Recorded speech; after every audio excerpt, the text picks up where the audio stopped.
Hello, my name is Matthew, and we're here with Leah Agee, and she is the Children's Director of Ministry at Mountain View Wesleyan Church. How are you doing today? I'm good. How are you, Matthew? I'm doing pretty well. We're actually going to be asking you a couple of questions today, just mainly about Mountain View Wesleyan Church as a whole, and just find out who you are. Because, I mean, people can come and see you on Sunday.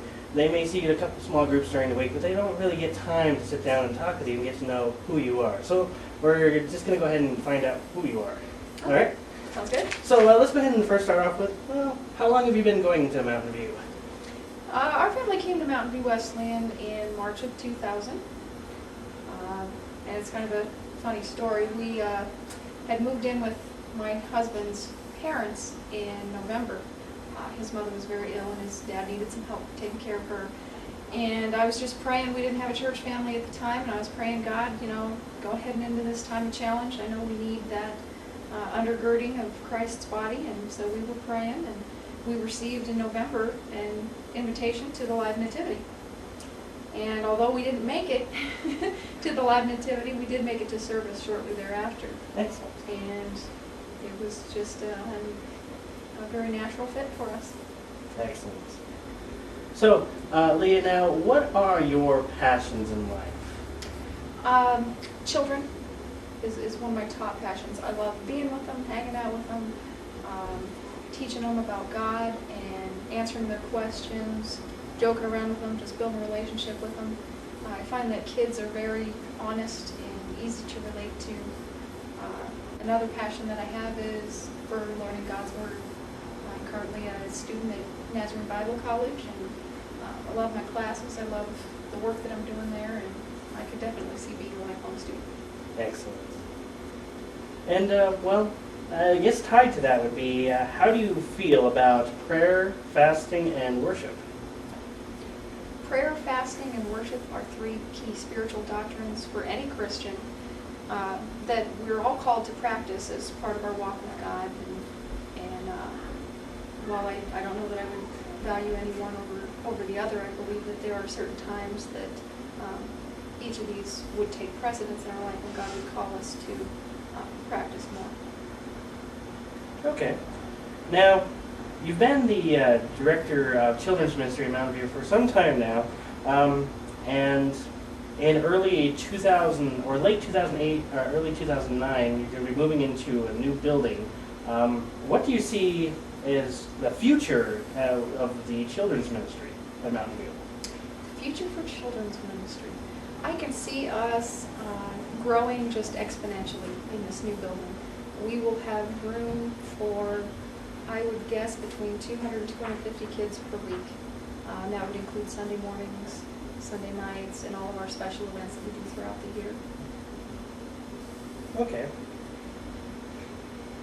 And so you've got a big plan set up for Sundays and that sort. I'm assuming you probably have maybe a couple of small groups in during the week, especially when you grow in that sort. But what do you do when you're not teaching at church?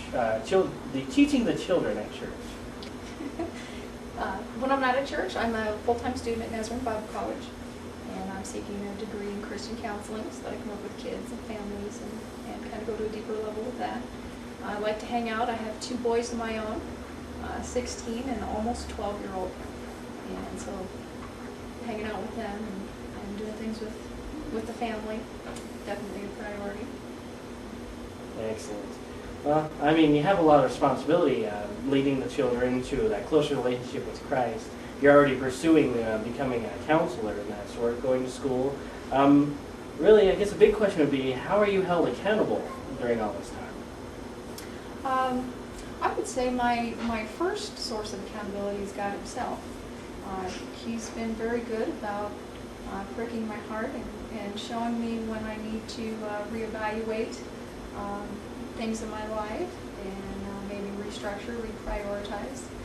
As far as the church specifically, I do meet weekly with Pastor Kevin. Annually, I present a report to the local board of administration as well as to the congregation so that they know what's going on with my budget, with my service planning and curriculum and that type of thing. Okay, excellent. So you got some good berries in there. Now, the reason why we were just wondering, we just want to know because there's been a lot of leaders in the church who have fallen away, and we don't want to see that happen to you. We want to make sure there are barriers there to catch you and keep you from straying away. I guess the next question would be, I guess tied to that would be, what hardships in life or in your ministry have you had to overcome? Probably the most life-changing hardship that I faced in my life and in my ministry as well is being a child of divorce. My parents divorced when I was 7, and that was a hard time for me. I lived with my mom, and I didn't see my dad very often, which at the time I was probably a blessing. My father was a very hard man to be in relationship with, and that was definitely a struggle for all the way through my teen years, and God has been good, and in my 20s He brought healing to that relationship, and I'm very thankful for that, and that has helped me also in ministry, working with children and being able to relate to kids, and in today's culture you never know what kind of family situation they're coming from. Okay. Excellent. Good to see you've overcome those. Now, I have another question for you. This is a little bit more deeper. This gets straight to the heart. I currently don't have children right now, but if I did have children, and for those out there that do have children and want to try coming to Mountain View Wesleyan Church and letting you teach their children, I guess the big question would be, what makes you good enough to teach their children or my children about God? Well, I can honestly say that the goodness that's in me is not from myself. I'm just a sinner saved by grace through Jesus Christ's sacrifice on the cross. And it is Him working through me that not only gives me the strength, but the wisdom and the knowledge to teach the children and to guide them. And to be honest with you, a lot of times we are learning together.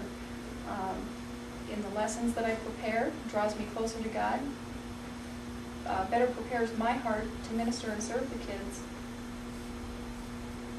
All right, excellent. And would you be willing to share your salvation testimony with us as well? Sure. I came to know Jesus at a very young age. I was brought up in a Christian home.